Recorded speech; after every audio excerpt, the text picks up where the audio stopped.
महत्त्वाची घडामोड आहे। लोकसभा निवडणुकीनंतर आता मंत्रिमंडळ विस्ताराच्या चर्चा सुरू झालेल्या आहेत।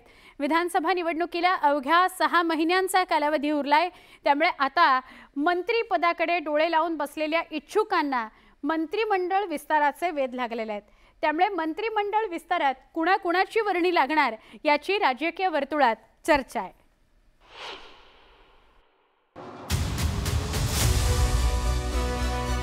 लोकसभा निवडणुकीत सत्ताधारी महायुतीची मोठी पिछेहाट झाली आहे। विशेषतः भाजपला मोठा फटका बसलाय। केंद्रात तसंच राज्यात सत्ता असतानाही महायुतीला अपेक्षित यश मिळवता आलं नाही।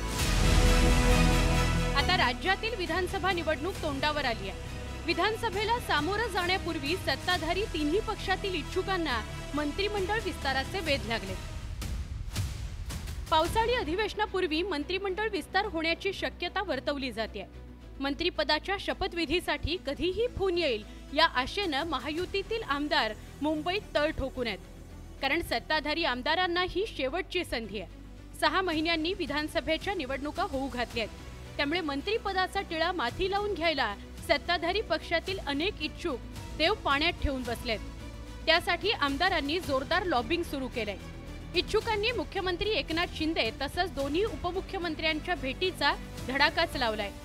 तो खऱ्या अर्थाने यावर निर्णय मुख्यमंत्री आणि उपमुख्यमंत्री घेतील, पण आम्हालाही अपेक्षा आहे की आता विस्तार रखडू नये, कारण की कामाचा व्याप हा सगळ्यामध्ये विभागून गेला पाहिजे आणि कामाला त्यामुळे स्पीड येईल आणि ज्या ज्या जिल्ह्याचा मंत्री होईल किंवा सहकार्य होईल त्याला त्या जिल्ह्यामध्ये आपल्या सीटा निवडून आणण्याची जबाबदारी सुद्धा घेता येईल।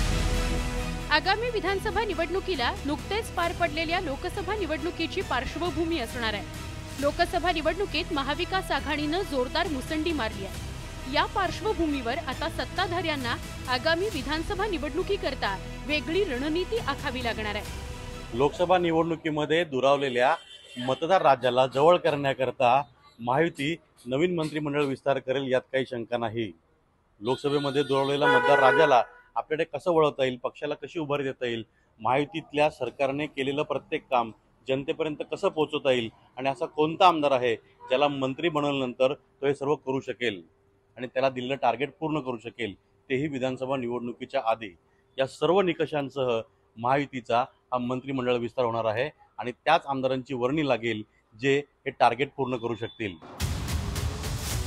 शिंदे सरकारच्या संभाव्य मंत्रिमंडळ विस्तारात भाजपकडून प्रवीण दरेकर, प्रसाद लाड, जयकुमार रावल, संजय कुटे, गणेश नाईक, आशिष शेलार, राहुल कुल यांची नावे चर्चेत आहेत। शिंदेंच्या नेतृत्वातील शिवसेनेकडून संजय शिरसाट, भरत गोगावले, बालाजी किणीकर, प्रताप सरनाईक आणि योगेश कदम यांच्या नावांची चर्चा आहे, तर अजित पवारांच्या राष्ट्रवादी काँग्रेसकडून अमोल मिटकरी, मकरंद पाटील, रामराजे नाईक निंबाळकर यांची नावे चर्चेत आहेत। आणि मंत्रिमंडळाचा विस्तार यांनी 2.5 वर्ष काय केला नाही। आता निवडणुकीच्या तोंडावर मंत्रिमंडळाचा विस्तार करायला हे लोक निघाले, पण जनतेच्या प्रश्नाचं काय? जेव्हा निवडणुका झाल्या सगळे विदेशात चालले गेलेत। आम्ही मागणी केलेली आहे की कुठल्या परवानगीने मंत्री विदेशात गेलेले होते, कोणाच्या पैशाने गेलेले होते। खरं तर गेल्या वर्षी जुलै महिन्यात अजित पवार महायुतीत सहभागी झाल्यानंतर शिंदे सरकारचा दुसरा मंत्रिमंडळ विस्तार झाला होता। यानंतर तिसऱ्या मंत्रिमंडळ विस्ताराची चर्चा रंगली होती। सत्ताधारी शिवसेनेचे आमदार संजय शिरसाट आणि भरत गोगावले यांची मंत्रिपदाची इच्छा काही लपून राहिलेली नाही। आता पुन्हा एकदा मंत्रिमंडळ विस्ताराचं वारं वाहू लागलंय, पण लोकसभा निवडणुकीत कोकण वगळता महायुतीला फारसा प्रभाव पाडता आला नाही। भाजपनं लोकसभा निवडणुकीत सपाटून मार खाल्लाय, तर अजित पवारांच्या राष्ट्रवादी काँग्रेसला अवघी 1 जागा जिंकता आली।